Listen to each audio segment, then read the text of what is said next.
Oh, dude, these are the things that matter, man. That's Pat. I'm Chris. And this is one of our baseball conversations that usually are closed off to ourselves, but it will be open up to all of you guys. So, Mhm. so welcome, dude. We're like so close to opening day. Opening day for everybody else that did not go to Japan is Yeah, on. for all the other 28 teams in the league, dude. I'm so excited.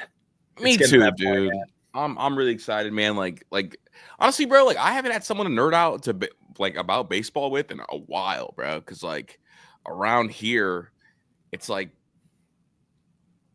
No, I mean some people do nerd out. I just haven't had any. I just been in the football world like so deeply entrenched, so it feels good to be able to have a lot of these baseball conversations. But yeah, dude, you excited? Do you have like an opening day tradition that you usually do that we're about to break? Honestly, not really. It's like I guess every year. Well, it's funny because obviously this will be my or no, sorry, this will be my second opening day living in Ohio. But so I've never been to like an opening day Guardians game. I know my Wait, one you were in buddy. Ohio last opening day? You've been here over a Yeah, year now? over I a did not. year. How did I not realize that? We didn't because we didn't talk any baseball when you No, first we got didn't. We here. didn't start to talk baseball until probably like May, June. Like middle of the season is when I Yeah. probably started to bring it up more because that was like, I mean, I was locked in on like playoff hockey and basketball for like Right. that I first think we talked about it month. one time, like at my house, because we talked about going to a game, and then we just didn't talk about it for a while. Yeah. Um, yeah, and then now here we are. I feel like we're talking baseball literally all day, every day. Especially as we ramp it up. Wait, Chris, I got a fun trivia for you. Okay. So there have been two players in the modern baseball era that have had a 2020 season. Alfonso Soriano, No. 2020. Is it Curtis Yeah. Granderson? Curtis Granderson is one of them. And then there's been two of them. There's been two of them. Fun fact, they did it in the same year. What? Someone took the shine away from Curtis? They did it in the same year, my friend. I have no clue who the second one was. Okay, give me a league. National League. NL, man, fuck the NL. I'll never get it. Who is it? Jimmy Rollins. Oh my God, I was about to say something disrespectful about Jimmy, but I won't say it. I won't say You can't it. do Jimmy. You No. can't do Jimmy like that. Is that do you have another trivia or is that the one? That was the one. I've been holding on to that for a little bit because I feel like for some reason, don't ask me why, Curtis Granderson has come up on about 75% of our shows in some way or fashion. At one point, he was your favorite Tiger. He got brought up another time in a different show. Bro, and each time I would think of him, I'm like, damn, I want to ask him this trivia question, but I can't do it now because it was going to be fresh in your mind. It's because he's perfect. Curtis Granderson. He's like the only player that I love that played for the Mets and the Yankees. He's the best Yankee Met. Best Yankee Met. I know what you're going to say. Robinson Cano. I'm not going for it. No. Hear me out. Carlos Beltran. I didn't really like Carlos. Really? He was one of my favorite players growing up on the Mets. I fucking loved him. And obviously, I mean, like, he didn't really have like a long career with the Yankees. So the thing is, like, Carlos isn't like my style player. Okay. Like, right? Like, think about the players I like. Does he fit the Chris Drew build? I mean, your Chris Drew build is just athletic and like, pop. Yeah, that's it. Give me pull side pop. I don't want opposite field pop. Pull side pop and steal me 15 to 20 bases. Yeah, that's it. That's all I care about. Opening day is going to be awesome. For those of you who are in here right now, I guess we should probably say it. Pat and I are going to be doing a marathon stream and just watching. And I have $100 set aside for my opening day bets that I'll be like sprinkling here and there. So if you want to come lose money with me or win money with me and watch my Yankees get off to a crazy start and then watch the Guardians, Pat and I will be in here kind of just chopping it up. And honestly, probably like watching a normal game together, I guess. Something like that. Dude, I'm excited because like I love betting strikeout props. It's like my favorite thing to bet in terms of all, like, I will bet baseball strikeout props more than any other sport. Like, that's my favorite thing to do. So I'm like super excited to kind of just get into that. It's coming Thursday. I do want to talk about Tanner Bybee and some of the matchups that we really like, but I do want to just float this one out here just because you and I talked about it this morning and I cannot get it off my mind. Bro, I think Mookie Betts is cooked. I think if he's on your fantasy team, move him. I think if he's in your dynasty league, move him. Like, I think it's really a bad deal for Mookie Betts. And honestly, like the Dodgers lineup without Mookie Betts, it's now not double protection, it's single protection. Yeah. I'm just saying. It's scary stuff, dude. So I'm in 2 fantasy baseball leagues, and one of them is a keeper league. And so heading into this year, we kept 2 pitchers, 2 hitters, Gunnar Henderson and Mookie Betts. And now to start the year, Gunnar Henderson's going to be on the IL, and Mookie Betts has fucking who knows what inside him right now. So Pause. Fucking toast. Yeah, pause. But yeah, dude, Mookie, what did he lose? 26 pounds? So here we go. So here's the Mookie Betts story for people who have not been following. There was a big Dodgers dinner right before they went to Japan, and I believe they were at a Japanese place. Now, it doesn't matter. It just felt like, and that was like the last time he ate a meal and kept it down. Because then right before Japan, he started puking, but not just regular puke, like violently puking.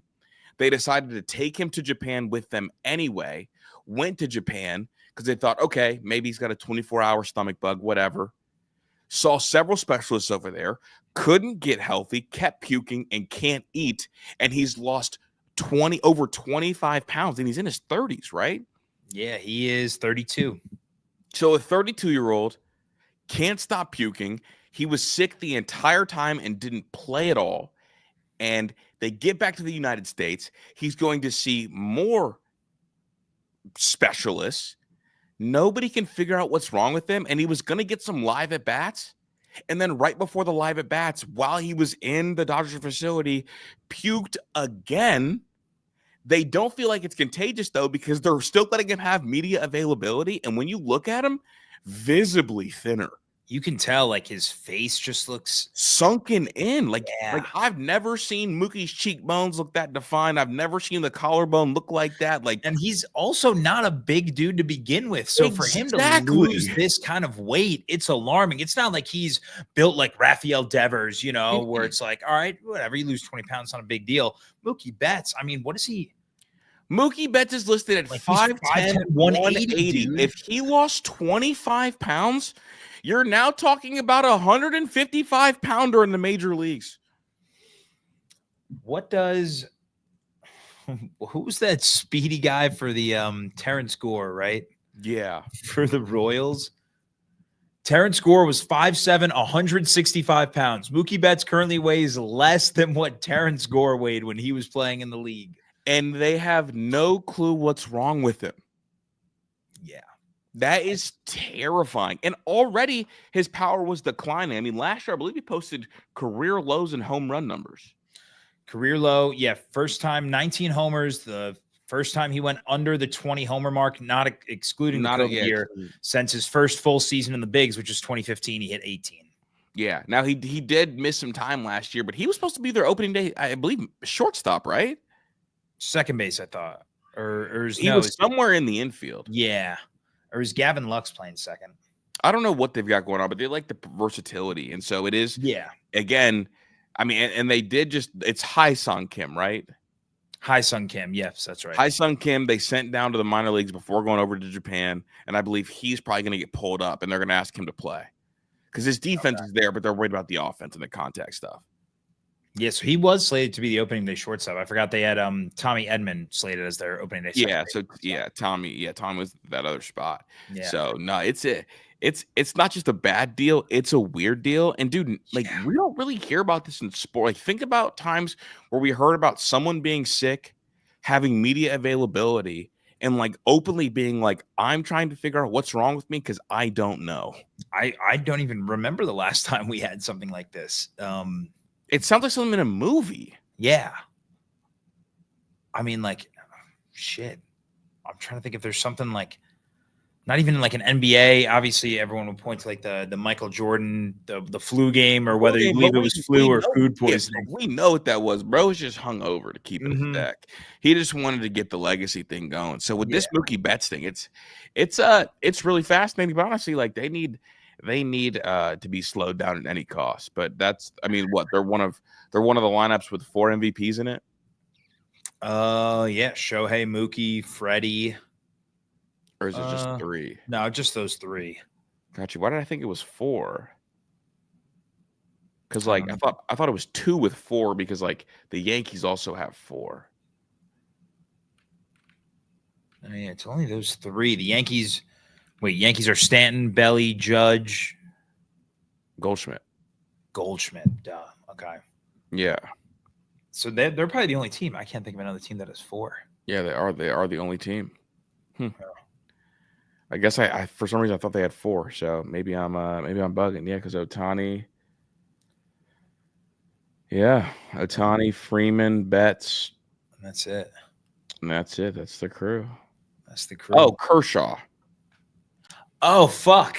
Yeah, Kershaw. Because I was gonna say I forgot about pitchers. Yeah. Okay. Like I'm thinking about the graphic, and it had like 4 on the bottom, 4 on the top. It's like the Yeah. first time in MLB history where there's 2 teams with 4 MVPs on the same roster. But obviously, like Kershaw, way past his prime. Yeah, and also Kershaw's hurt right now, so it's like he's not even on the roster currently. Yeah, because what are they gonna do pitching wise, like when he gets back? I mean, well, knowing every starter in their rotation has injury history, so like someone's getting hurt at some point. Yeah, I feel like is it what Dustin May? Dustin May can't stay healthy. Glass now's been hurt in the past. Snell's been hurt. I don't know. I mean, we've talked about Roki. I think I think there's a good chance that he probably gets hurt at some point, given his arm fatigue and like the weird delivery. It's just so much bent on the elbow. Guess I do want to talk about Roki a little bit, dog. I think he's gonna really struggle this year early. Yeah, I mean, he can't really locate his fastball right now, and we were talking about it. That's kind of alarming, especially because he's not generating spin on his fastball. So he can't locate it, and it's going to be the flattest four-seam fastball in the MLB in the StatCast era. Because like normally, like a 92-mile-per-hour fastball, the RPMs are up around 2,200, 2,300 because you need that backspin to generate velo, and that also brings you a little bit of movement. His is in that 1900 to 2000 range at 98 miles per hour, and he doesn't know where it's going, and it's not moving. It's one of the more bizarre things. Yeah, super weird. And then it's like, shit. If you have no control over your fastball, your secondary pitches are worthless because now it's like, all right, we know if a fastball is coming. If it's in the zone that the hitter's looking at and they know it's not moving, that thing's gonna get tattooed. Well, and like. Additionally, like your put away pitch is never a strike. No, you then have to start throwing your off speed pitches in the zone, and that's a recipe for disaster. And like you don't spin anything. Like you throw a sweeper with low RPM, so it moves weird, and you throw a splitter with low RPMs. Yeah. So like you don't spin a curveball, you don't spin a slider. It'll be interesting to see how he settles into the season. What was his line his first outing in Japan? He only went he went 3 innings. I think had 4 Ks and 5 walks or something like that. Yeah, I know the walks were out of control. Yeah, he was walking guys, but no, I mean he had the strikeouts, but also just paired up with the walks. Yeah, so 3 Ks, 5 walks in 3 innings. Only 1 hit, but 5 walks is crazy. Yeah. Oh, here we go. Can we get a Max Muncy shout out? Shout out Ben Vargo, first of all, dope jacket. Max Muncy went to the same high school as me. Which one? There's going to be 2 Max Muncies in the major leagues, and they were both born on the same exact day because the A's number 2 shortstop prospect made the roster. His name's also Max Muncy, and both Max Muncies that were born on the same day, same birthday, also were both drafted by the A's.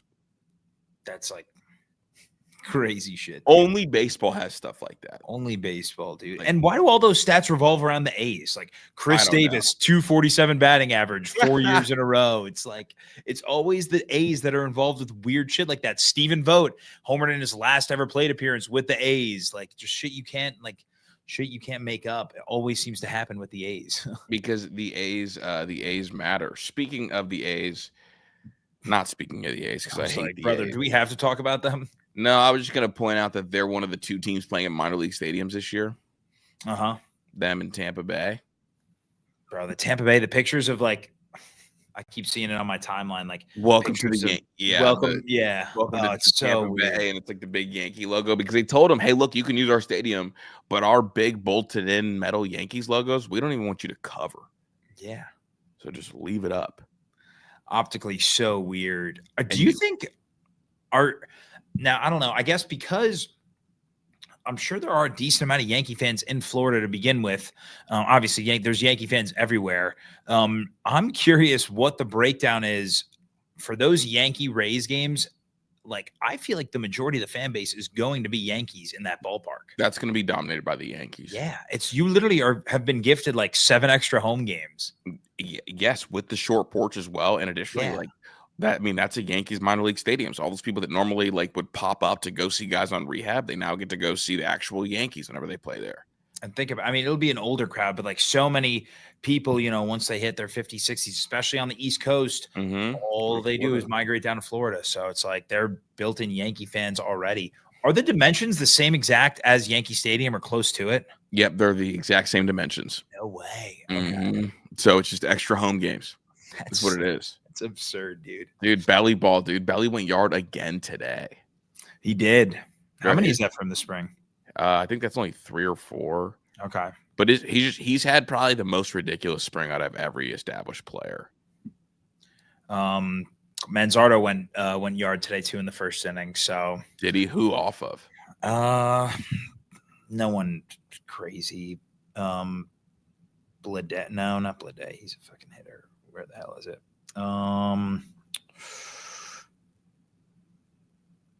Belak. Okay. I don't know. Not him. Brandon Belak. He pitched for the A's last year.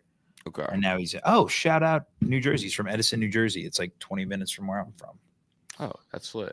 But lit. Yeah. But anyway, he homered, and Luis Ortiz has gone 2 innings so far, 1 earned run. So we're looking for a quality start from him today to kind of give me some hope as we head into the regular season. Yeah, you're really down on him, man. You asked me this morning who's going to have a better ERA, him or Stroh, and I said Stroh will not have a better ERA than Ortiz.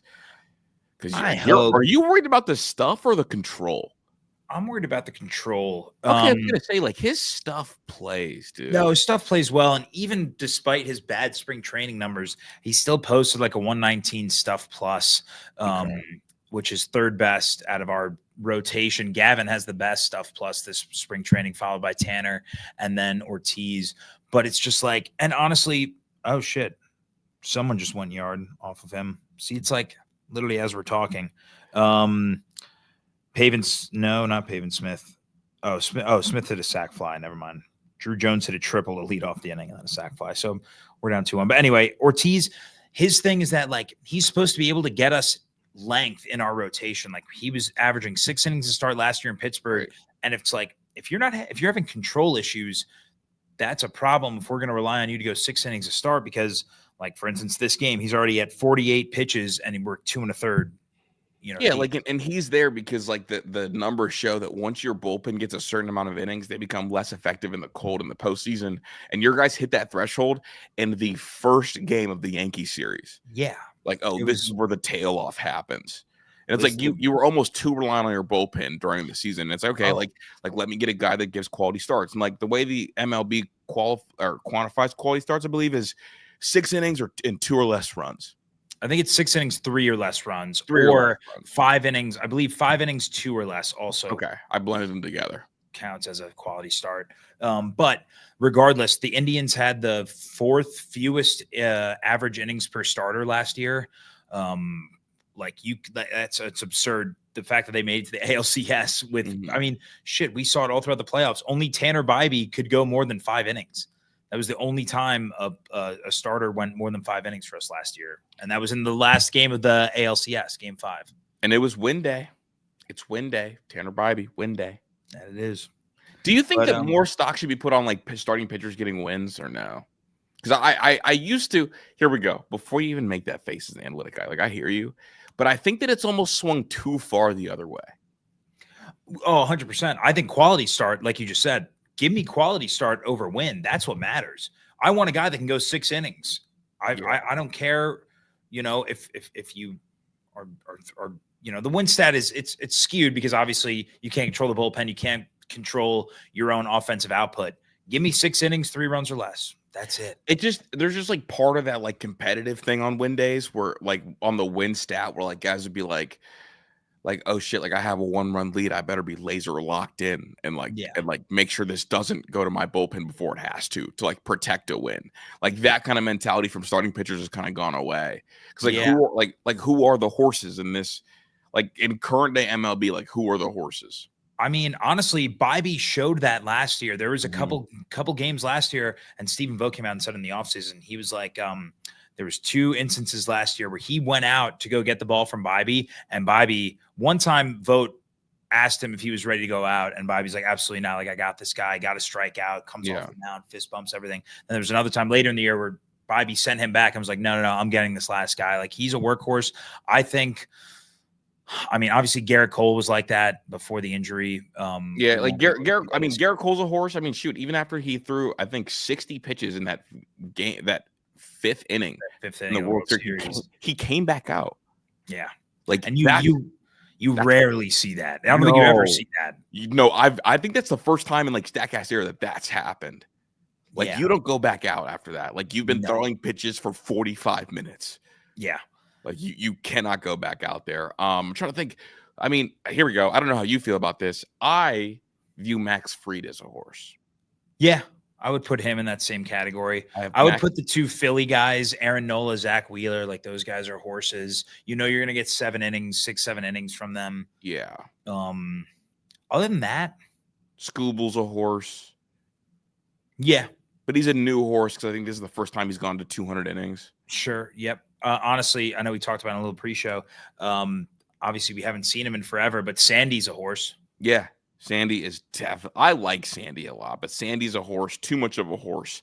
The elbow wasn't meant for that, dude. No. How many innings did he throw? It felt like every time you watched him, he was going, 7 or 8, dude. He threw 228 and a third innings, or 228 2/3 innings in 2022. Yeah, that's a horse, and obviously like paid the price for it. Yeah, he was absurd that year. Yeah, bro. If you look at innings pitched, he's been over 200 twice, been over 184 times. Yeah. I don't know if Scooble will ever get to 184 times. Yeah, I don't know. That's such like I had someone try to tell me that Fried wasn't a horse. I'm like, he's been over 170 for the last 5 years. Yeah. That's huge. Yeah, I know. Honestly, Fried is definitely a horse. This was Scooble's first time over 150. Yeah, but what was this? Only his 3rd full season? Yeah. So he, in 2021, he threw 149, then 117, and then 80, and then 192. Yeah. Yeah, but his strikeout number. So that's my one knock on Sandy, and I love Sandy, but he just doesn't strike enough people out. Which is weird because he is a flamethrower. He is, but he's never been a big strikeout guy. I mean, look at his career. That's got to be because of spin rate on the fastball. Like when guys are that hard, it has to be because of spin rate. Like every trip. 2019, I mean, he threw 197 innings, only had 151 strikeouts. He's never had a season as a starter where he's averaged 9 or more strikeouts per 9. Which is crazy considering he's got the electric stuff. His fastball spin rate must be. It's got to be low because it's got to be flat. Because like, there's no way like it's. I mean, I unless he's just locating hard at the plate and banking on swings and misses. But I don't know. I think he's going to get dealt to the deadline, isn't he? Oh, he has to. Unless the Marlins are good, but I'm not seeing. No, there's no way they're good. That matchup, I think that matchup. All right, so yeah, dude. So in 2022, what do you think his spin rate on his 4-seam was? Probably when I say like 2,300, the caves are pretty flat. 2,200. Yeah, that's really flat. That's really flat because Gavin Williams is up to 2,400 on his. Yeah. And they've got probably the similar velos. Yeah, honestly, Sandy might even be a little faster. Might throw a little harder. Yeah, see, that's an issue. And you can't be under 2,300. It's just going to look so flat, dude. Yeah, and then he's got his sinker it's just slightly under 2,300. Well, the sinker, that's what you want. Yeah. So the way it works is like the less spin is on that sinker, which is the adjusted 2-seam, the more the air will push it down. Yeah. And so you actually want probably lower than 2,300 on that. Yeah. which is surprising that his sinker has a higher RPM than his four-seamer. That means that he's got finger pressure, which means the curveball probably has like really nice spin rate. Or is he a fastball slider guy? Fastball slider sinker. He's fastball. He's actually he kind of throws all 4 of his pitches equally. Sinker 28.7, changeup 27.4, four-seam 21.6, slider 20. Okay. So pretty evenly distributed. Yeah, he was getting hit really hard. I don't know. I don't know how to view him. He's a workhorse, and I love that. I don't know how I view him. That's why I need. All right, we'll bring this on air now. We were talking like your favorite opening day matchup. You said was Skeens versus Sandy. Yeah, and to me, it was a no brainer out of those two. And I think honestly, yes, the like highlighted by those names, we're 2 years removed from that. Sorry, no. Over 2 years removed from that Cy Young Award season from Sandy. Was it? It was 2021, right? No, 2022 was the Cy Young year. Oh, 2022. So 2 full seasons removed. Sorry. Yeah. And we didn't see him last year. So it's like, I don't know what kind of version we're going to get of Sandy. And this was Sandy in 2023, dude. 4.14 ERA, a 1.2 WHIP isn't terrible. Only 151 Ks and 184 and 2/3 innings. Like, he's not. So for me, I bounce back with, I honestly think based off of especially last year's performances, Cole Reagans and Tanner Bybee is a much better starting pitching matchup. I guess for me, I'm a big Sandy fan. And like, I still think his stuff plays. And my belief is he wasn't healthy last year.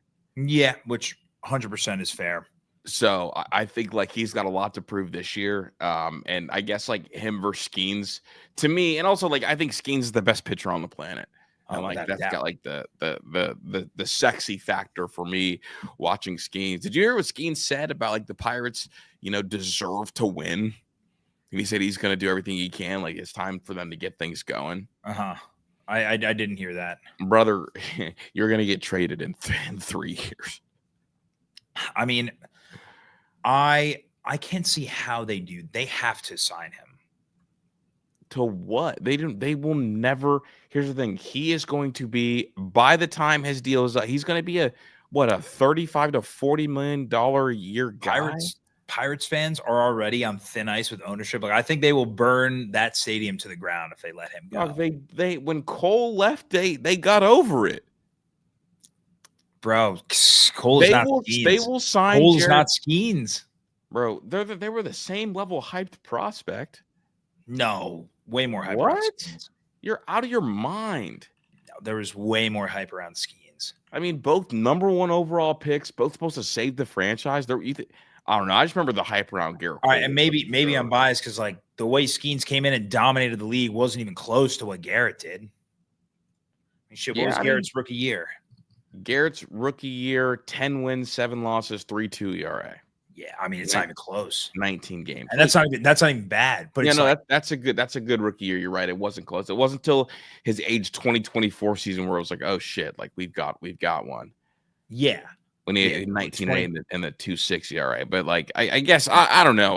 I don't think the Pirates care enough because it's like they know that the fans don't matter, and as long as they just invest in having the nicest ballpark in the entire world. Who cares who's out there pitching? So they're going to let Skeens walk, or they're going to trade him for a haul. Yeah. And then they're going to sign Jared Jones to a $100 million deal and say, look, we tried, but Paul didn't want to be here. Yeah, dude. That's going to be brutal for Pirates fans. Like, that's going to be so brutal. But, I mean, welcome to the White Sox, right? Yeah, dude. But like, at least the White Sox try. I mean, they locked up Eloy Jimenez. They locked up all these guys, pre Yohan Moncada. Like a lot of these guys, before they came up and even proved themselves, they would lock them up right away. So it's like, at least they're trying. Yeah, but they don't try with the super duper stars. Who's the last real super duper star they've had, though? Chris Sale and Garrett Crochet. Brother, Crochet he was a 1-year wonder. Until he proves it to me, I don't fault them for that. Well, I'm here to tell you he's going to prove it this year. We're both going to have to deal with it. Speaking of Crochet, Cy Young. Oh yeah, wait. Let's see. Evaldi versus Crochet, best opening day matchup. Wait, honestly, that's better than Tanner, right? I see. No, I think that's a better all around matchup than Sandy and Skeens. Nah, I'm fried. I was about to say, bro. I was gonna let you have it, but you're tripping, dude. I'm fried. All right, wait, hold on. Because look, Sandy and Skeens. Here's why I'm really intrigued by that matchup. Sandy and Skeens against each other's matchups both have no hit potential. Yeah, they both have because the Pirates lineup isn't really that scary, and neither is Miami. We could see 8 innings. Do you like 8 innings, 1-run ball? That is a great matchup. Here's where I'll bounce back. Which combined two are gonna have more strikeouts? Bibee and Reagans or Skeens and Sandy? Skeens and Sandy. If Bibee and Reagans both go 6, they will clear. But who's more likely to go 6? Those two or Skeens and them? Probably Skeens and them. That's what I'm saying, bro. And also, what lineups are worse? The two worst lineups are facing the 2 best pitchers. Yeah, that's fair. I'm talking about, I don't know how you feel about defensive matchups. Now I love the long ball, but when I'm watching other people's teams, I love defensive battles. See, I like seeing good pitchers going against good lineups though too. So that's where it's Me too. that matchup. While it's great on paper between those two, it's going to be I don't know. It's not going to be a competitive matchup because like you said, both lineups are just trash. Yeah, but it's got it's the one swing kind of deal. It just puts so much pressure on it. So we'll see. Honestly, I'm looking through all of them now. I might put. Oh no! You know what? I was gonna say I might put Crochet and Evaldi at 3rd on my list, but Chris Sale, Michael King is better than that. Chris Sale, Michael King has a chance to be really cool. The sidearm that's a fun matchup too. That's Braves Padres. That's gonna be. I mean, Jurickson Profar visiting his former team. Michael King, is he the ace of the Padres? Who knows? Yeah. Chris Sale's got to be healthy. Is he gonna be the ace of the Braves this year, or is it gonna be Strider? I don't know how you feel about Strider. We never actually talked about Strider. Yeah, I mean it's gonna be interesting to see how he does coming back from Tommy John, but I mean he was so electric. I can't tell if Spencer Strider reminds me of Dylan Cease because of the arm slot or if it's because they look the same. I think it's a little bit of both. Obviously, Strider definitely has a more electric fastball and is thicker. He's a thicker Cease. Oh hell yeah! I guess I mean, here's the issue when I go see guys in person. Oh yeah, you saw Cease against the Tribe this past year. Yeah, Cease looked like Jesus. I mean, 2023. What was Cease's fastball velo? I don't have Cease's. I'll pull it up. Bro, they look the same, but Cease is just not as thick. But their motion to me looks the same too.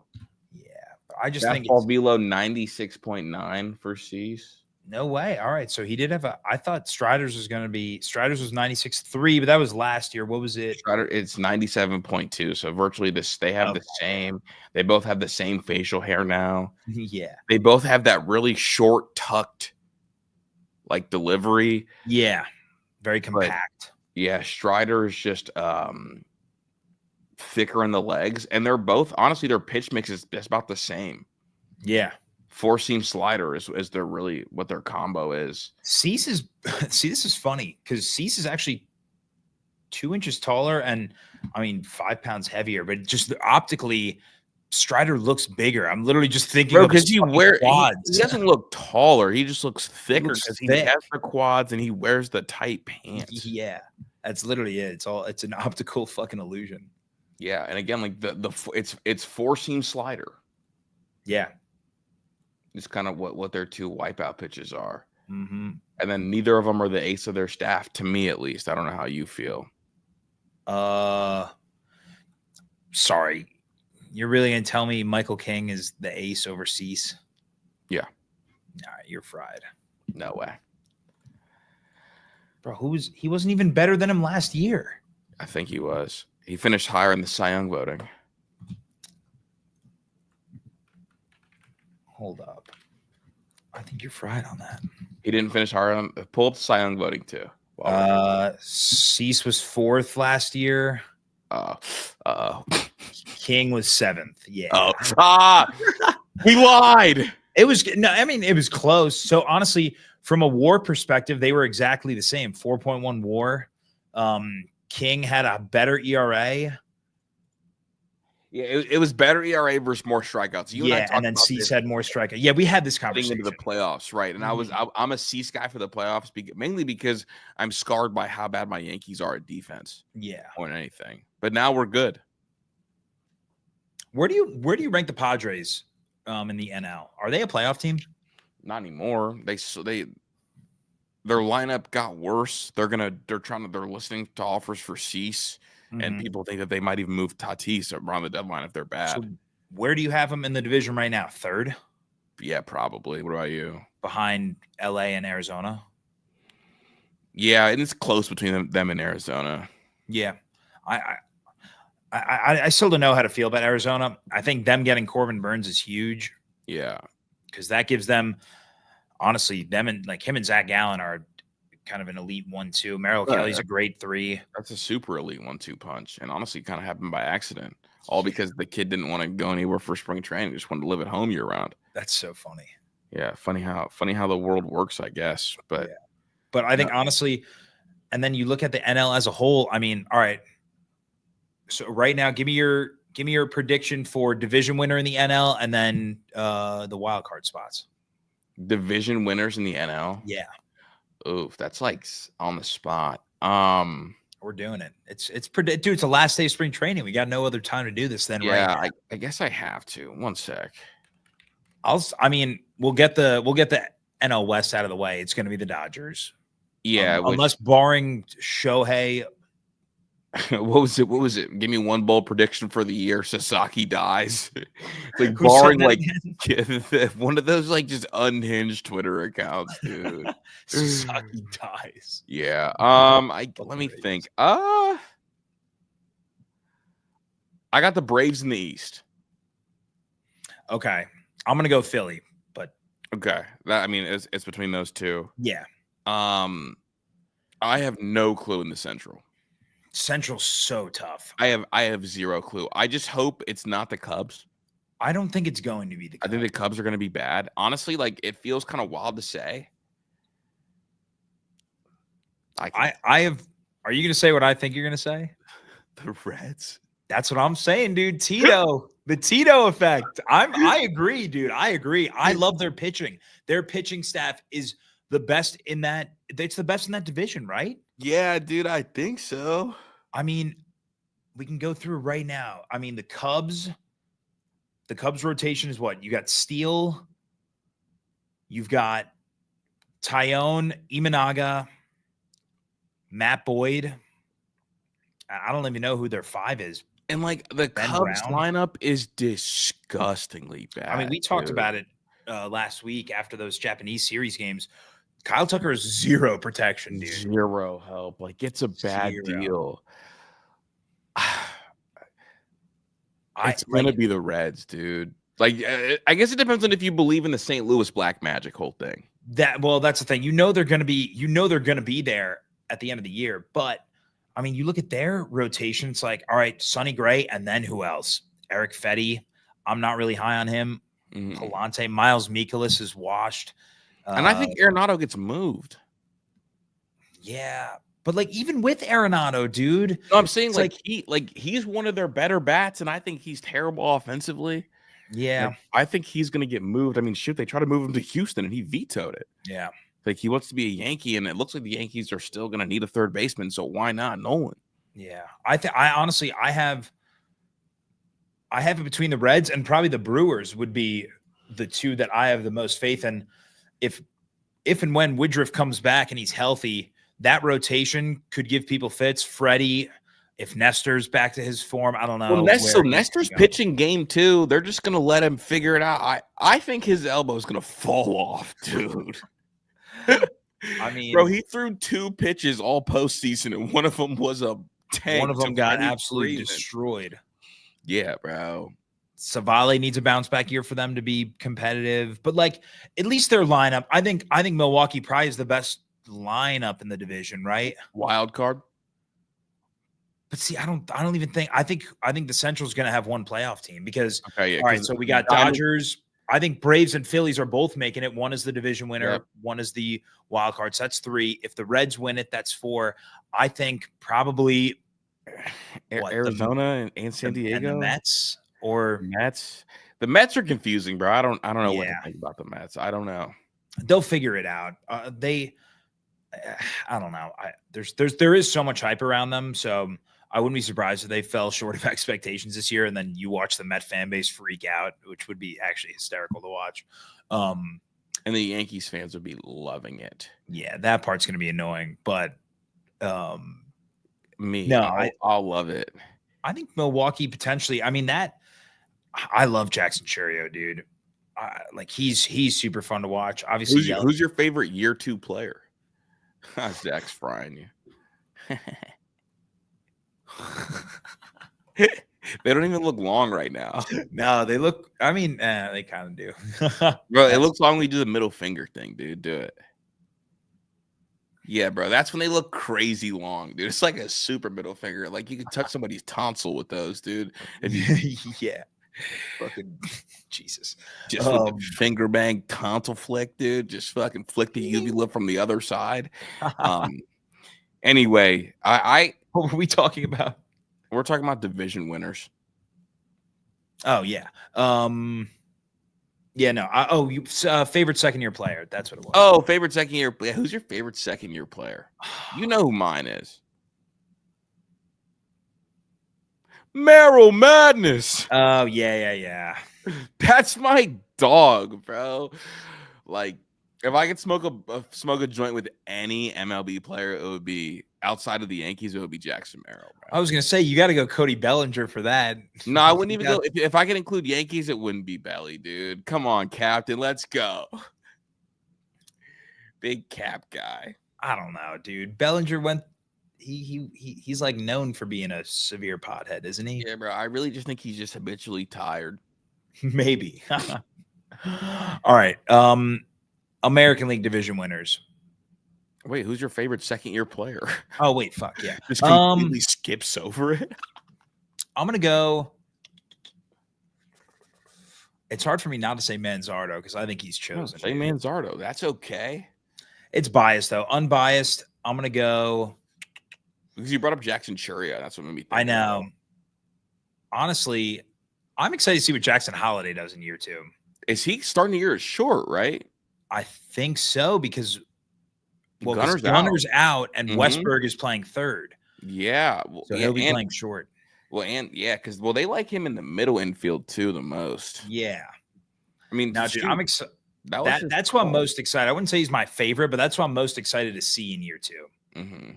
Yeah, and then who's playing second? Oh no, they have Westberg. It's like, oh yeah, Urias is playing third. That's and Jackson Holiday, like his natural position is shortstop. Yeah, that's where he's it's where they believe he's gifted at, and I definitely agree with them. American League winners. Yeah, who you got in the East? Dude, it's so up in the air. I want to say Yankees, but I don't know, dude. Your pitching right now scares the hell out of me. But it's like, who's got pitching in the division other than Boston?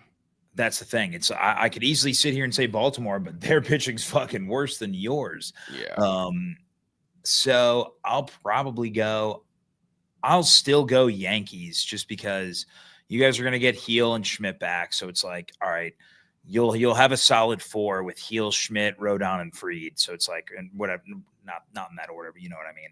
Yeah, and then I do have high hopes for Warren, even though he got tattooed a little bit today. Yeah, again, we don't know what we're gonna get from Warren, but no clue. But also, I think we're gonna get the best Belly since his MVP year. Short porch, he's got the judge protection. It's like, and he's gone back to the pull everything swing instead of trying to hit things the other way. Yeah, well, it's like he kind of had to do that when he was in Chicago because Chicago, that right field is so far deep. back. Yeah, like so this, like he just wrapped up a ridiculous spring, Pat. 422 with a 464 on base percentage and a 1200 OPS. Yeah, that's fire. and like the sample size over 50 at bats to do that. That's like I'm telling you, him and that short porch is a dangerous combo. Yeah, and you get it for an extra 7 games, dude. I still can't get over that. Yeah, that's the deciding factor, and why I'm going to choose you guys to win the East. Yeah, dude. So I have us winning the East, but my antennas are up with Boston. Yeah, Boston is the biggest like wild card right now. Like I can see them winning this division. I could also see them finishing in 4th. So it's like I don't know where to slate them. Yeah, when is Walker Buehler going to be back? Because he was day to day, bro, and he said his elbow is hurting a little bit. He got scratched. Yeah, there's no. I don't know if there's any. Yeah, update. nothing. It's just saying with illness right now. So I don't know what his deal is. He must have kissed Mookie Betts. Dude, it would be the fucking Dodgers that would do that shit. Yeah, bro, it would be. Who do you have in the Central? Call me biased. Dude. Call me biased. I think Kansas City's gonna get y'all back to back. Kansas City doesn't have a number 2 pitcher. I think Seth Lugo's toast. Oh my god, that's my biggest hot take. Seth Lugo is fucking toast this year. Dude, I think KC's got you this year. That's fair. I think it'll be between us. I am not. Detroit's lineup doesn't scare me enough, despite they could have a really solid top 3 in their rotation, and Minnesota can't stay healthy. So it's like, yeah, Royce hurt again. Yeah, dude. Can't do it. I saw, here we go. I saw this as one of the wild, predictions for the season. The Yankees are going to be the team to trade for Royce Lewis at the deadline to fill your third base need. Yeah, they can go to hell. You wouldn't want Royce Lewis? I would. I was going to say, if he's healthy, bro, it's scary. They call asking for Spencer Jones. Click. I send it back. Send it back, man. But no, dude, I think call me a homer, call me biased. I'm going with Cleveland. I think we're going to see a better rotation than we did last year. We had one of the worst starting rotations in all of baseball last year and still managed to win the division. I think you see, more production, more length out of those guys, which will then in return make our bullpen even that much better. It's going to be hard to top what they did last year. I am expecting some regression in the bullpen, but I think that's why it's even more important for that starting rotation to take another leap, especially guys like Gavin Williams and Luis Ortiz. And then it comes down to offensively, can the young guys that produced in the playoffs do it in the regular season? We saw Manzardo and Rocchio completely, and Lane Thomas. The 3 of them really were the catalysts of the offense in the playoffs alongside Quan and Hosey. If those 3 guys can continue where they left off in the playoffs last year, I think our lineup is going to surprise a lot of people. ERA leader is who? For us? Mm-hmm. Oh, Tanner Bybee. Whoa, I thought you were Mr. Gavin Williams. I am. No. Tanner, all right, here. So Tanner will have the better ERA. Gavin will have more strikeouts. Okay.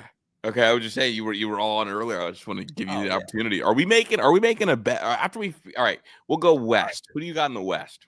West, I gotta go Texas. I was gonna say it's Rangers. It's gotta be right. There's no. I think it's Rangers with a runaway. Unless that's what I think. Unless Seattle's pitching staff ends up being as good as you think they could be. No, I don't trust Seattle's offense, dude. Yeah, no, I know. I'm saying, but I mean, they could be like those Detroit teams that had no offensive help, but they just slammed the door on everybody. No, that's true. I think Seattle's pitching staff is probably top 3 in baseball, start to or top to bottom. But their offense is what concerns me. I think Texas is the most complete team by a long shot in that division.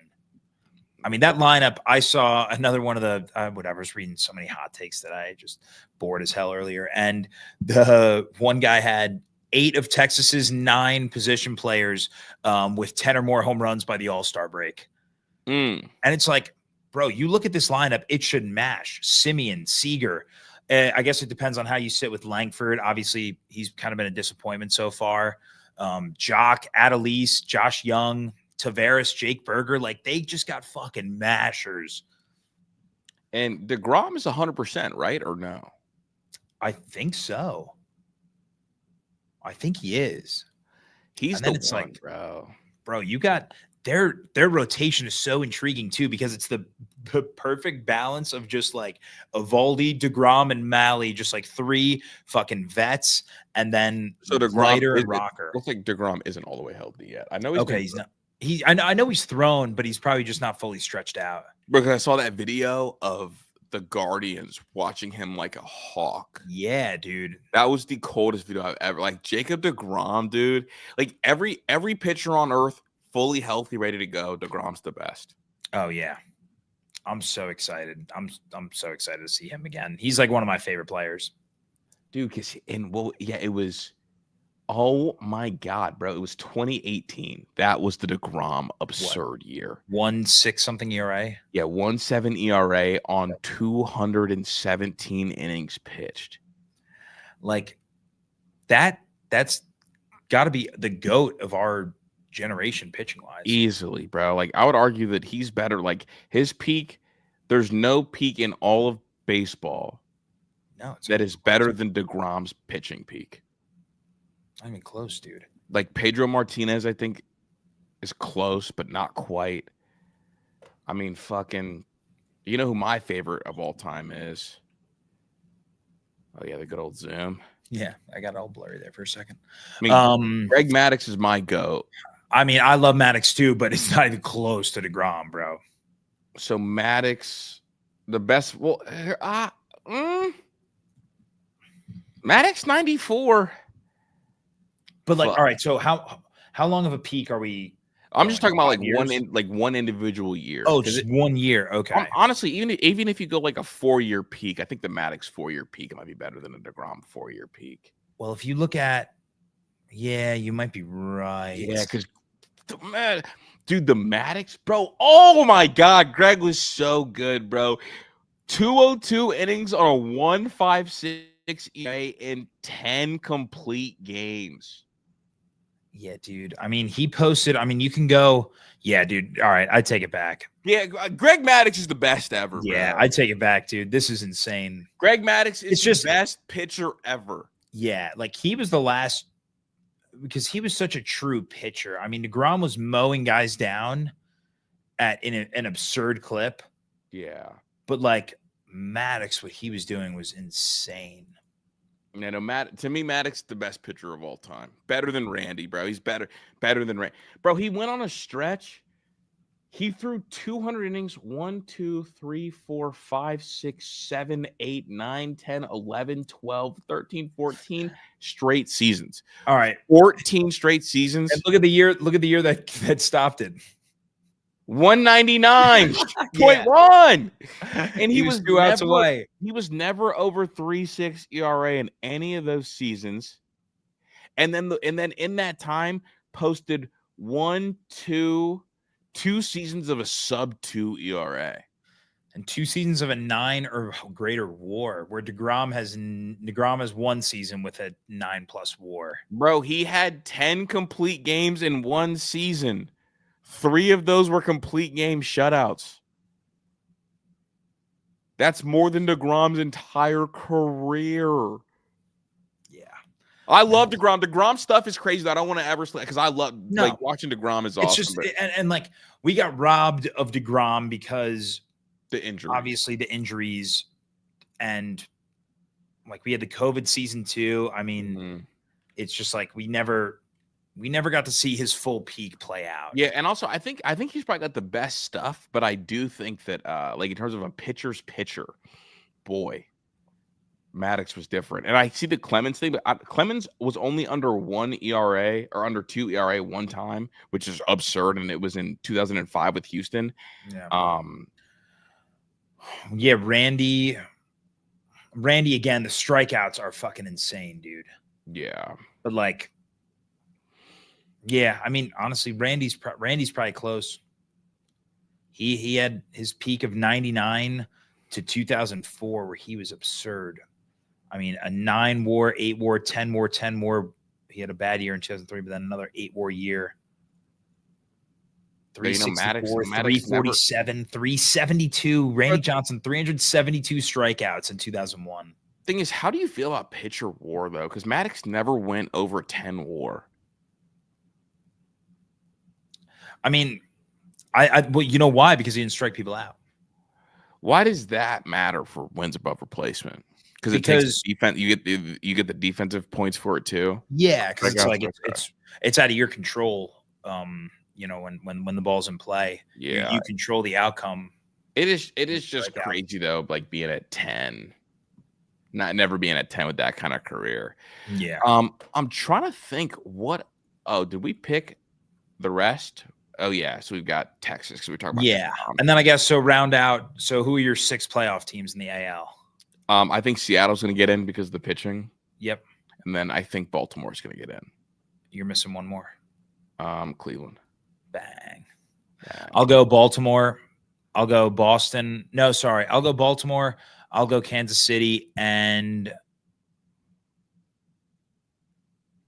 I'll go Boston. Yeah, I'm going to go Boston. All right. I do want to wait. I want to throw this up here. Our guy, Pat and Chris. How do y'all think the Nationals will do this season? Bro, I like the Adams kid a lot, man. Honestly, they're going to be a fun young team. Obviously, we've talked about this on the show. James Wood he's supposed to be the next big thing. Yeah, James Wood. So he's one of the Soto guys. Yeah, that's one of the Soto babies, and he's a freak of nature, dude. He's like got Giancarlo Stanton ability. Yeah, I'm also excited just because I have him in some fantasy leagues. But I've always been high on his stuff. He hasn't really fully put it together for a season. But Mackenzie Gore has some electric stuff. I think he has a chance to take like a big step forward this year. I mean, he's going to be it's now his 26th year. I mean, if you look at his savant, like he's got a lot of he's an interesting case because like a big strikeout guy. He's got the great extension. Like, dude, him in Cleveland would do wonders, I think. But I'm really high on Mackenzie Gore this year. I think he'll have a good year. Obviously, you guys are in a tough division, so I think you guys are going to struggle keeping up with Philly, Atlanta, and the Mets. But who knows? I'll tell you, James Wood, my hot take of the year, is going to have the furthest hit home run of the season. Ooh, okay. Mm-hmm. He's got real power, and they said he's up some weight. So if he's up weight from like 6'7" to 34, I mean, listen, that lineup should do damage. I mean, you look at CJ Abrams, Dylan Cruz. I don't know how you feel about him, bro. What's up with CJ? Because didn't CJ Abrams get in trouble last year for gambling, bro? Yeah, dude, he was spot after hours at the fucking casino. But he must be, bro. The Nationals are just a real nigga baseball team, bro. Shout out to them, bro. I mean, he must have finished his suspension. I forget what it was. Well, they didn't make it a suspension. Remember, they DFA'd him. Oh, that's right. That's right. But dude is nice. I mean, 20 homers last year. Mm-hmm. In how many games? 20 homers in 138 games. First time All-Star. I like their offense a lot. Abrams, Cruz, Wood, Josh Bell. I'm out on. Ew, I don't remember his bat playing a lot better than this. What, Abrams? Yeah. I mean, yeah, honestly, the on base is great. Look at this. Yeah, I mean, the metrics are not good. That is 0 red. Yeah. And then you look at the spray chart and it's just bombs all side, dude. What? But dude, see, like, was he betting against himself? That's what you got to ask yourself. So I don't need the power. Yeah, we believe in it. All right, bro, we got to make a bet, dude. Is it a bragging rights bet? Because I think what are we doing? Rodon versus Gavin Williams ERA bet? Do you still want that? All right, let's do 3 different like player versus player bets. End of the year, whoever wins 2 out of 3 or all 3, I think the loser should have to wear either all Yankee or all Cleveland apparel for a show, right? Deal. So first one, I have. What did we decide? What Volpe? I'll let you. All right. So you choose one, I'll choose one, and then we'll kind of, I guess, we'll just negotiate them. Negotiate on the third, or yeah. You want? Well, let me see. Let me try to negotiate like each one. Yeah, do you want Rocchio versus Jazz OPS? I thought we were doing Rocchio Volpe. I was just trying to see if I can sneak it in there. That's all. That's all. We'll do Rocchio Volpe. All right. I'll take Rocchio Volpe. All right. So higher OPS. Mm-hmm. All right. I got Rocchio. You have Volpe. You had Gavin versus Rodon ERA. Yes. Okay. I'll take But Gavin. minimum innings pitch, like if one So like you have to qualify. If all right, so how about this? If a player gets hurt, the bet voids. Deal. All right. For any of them, right? Yeah, like hurt for an extended period of time. Like if fucking Gavin Williams misses 2 starts, I'm like, oh, okay, I don't care. No, yeah. Or even still, if Rocchio or Volpe miss a month, then I'm not too worried about that. Anything more than like 2 months, then we can reevaluate. But all right. And then the last one. All right. More okay, yeah. More home runs. Austin Wells or Kyle Manzardo? Austin Wells. Yep, I like that. I like that. Give me that. All right, let's go, dude. Lock it in, boys. Lock it in. Oh, I might sweep you. Oh my God. No shot. Oh my gosh, sweep incoming. This was a fun episode though, dude. We got absolutely locked in. Make sure you tap in with us as we're gonna do the opening day stream. Should be a good time, dude. Opening day should be a really good time. I'm super excited. Like, sub, all the cute stuff out in the world, and we'll see you guys for opening day, because that's Thursday, baby. 48 hours. Yeah, so I'm probably just gonna come home and just like turn it on. Yeah, I was gonna say, well, let's figure out the timing, because you guys start earlier than us, I think. Yeah, but we could just catch it halfway through, and we could both watch the separate games. Yeah, kind of chop up, talk baseball. I mean, I got the dual monitors up, dude. I was gonna say, I'm just gonna stay in studio and just watch I'm just gonna watch baseball. It's gonna be great. That's got to catch the vibe, catch the wave. Yeah, dude. I might crack. They have beer here. I might just. Yeah, but they have beer upstairs. I might have a day on Thursday. Yeah, dude. We might just rock out just all day. Let's go. Then we'll figure out the rest of the cap. But all right. Yeah. We'll see everybody on Thursday for opening day. Absolutely. Menace out or something. Menace Painting out. corners out. Strike Painting corners.